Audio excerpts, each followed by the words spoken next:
Madam Speaker, the present contract for the supply of petroleum products between the State Trading Corporation and Mangalore Refinery and Petrochemicals Limited will expire on 31st July 2019.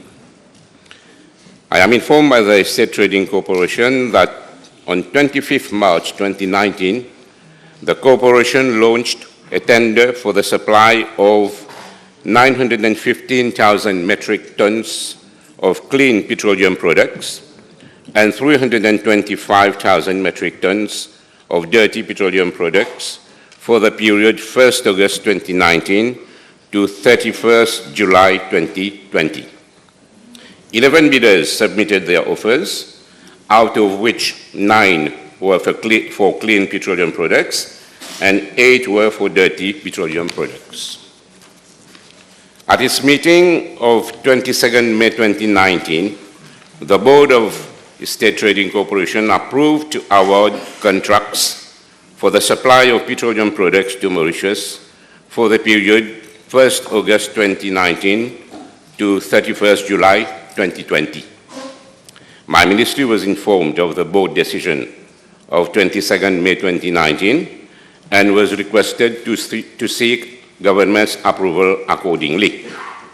However, on 31st May 2019, the Supreme Court, in the case of State Trading Corporation versus Betamax Limited, set aside the award of the Singapore International Arbitration Center and provided guidance on the application of the Public Procurement Act. Subsequently, State Trading Corporation sought the advice of the State Law Office on the procurement proceedings that should be followed by the corporation. As per advice obtained, the procurement procedures set out in the Public Procurement Act have to be followed by the State Trading Corporation. On 7 June 2019, State Trading Corporation had a meeting with the Central Procurement Board to discuss the procedures to be followed under the Public Procurement Act, a timeline for carrying out the tender process for supply of petroleum products, as per the provisions of the Public Procurement Act, worked out to last over a period of about 6 months.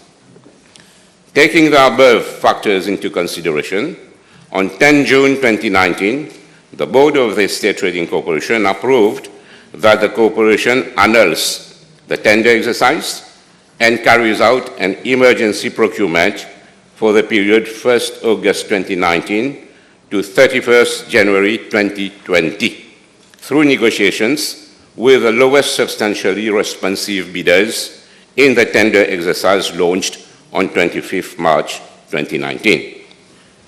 The State Trading Corporation is in the process of finalizing matters with the selected bidders for the emergency procurement, which will ensure the continuity of supply of our petroleum products beyond 31st July 2019.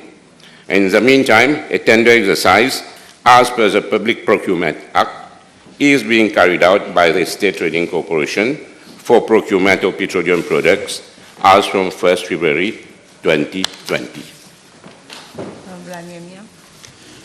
Yes, Madam Speaker. It's not reassuring what the Honourable Minister just informed the House, but now we are using emergency procurement for the 6 months to come, and the more so it is expiring at the end of this month. So therefore, can I ask the Honourable Minister if he can give the list of the bidders for the emergency procurement? So also he mentioned that we will select the lowest bidders. What I said, Madam Speaker, is that for the emergency procurement, negotiations will be have been carried out with the lowest substantially responsive bidders in the tender exercise that was launched on 25th March 2019.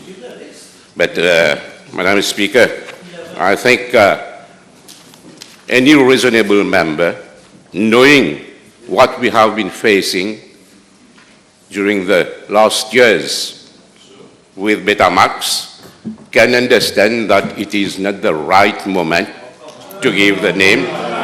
And I must say that this is a very commercially sensitive issue and even legally sensitive, and we won't take any risk to give any name.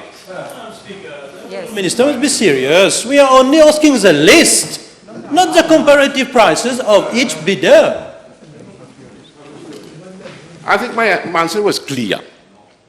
I said that negotiations were carried out with the best potential bidders. There can't be 100 potential bidders that have the best. There were two bidders or one bidder. So I can't say the name. In his last PQ, but by myself on the 2nd of April this year, the Honourable Minister stated, Madam Speaker, the recourse to a tender exercise is of course more transparent. So he wants us to believe that he wants to be transparent. When being asked with the name of the bidder, he's not able to give the name. Come on. Madam Speaker, I would say that I won't give the name, but in due course I will give the names of those who have been.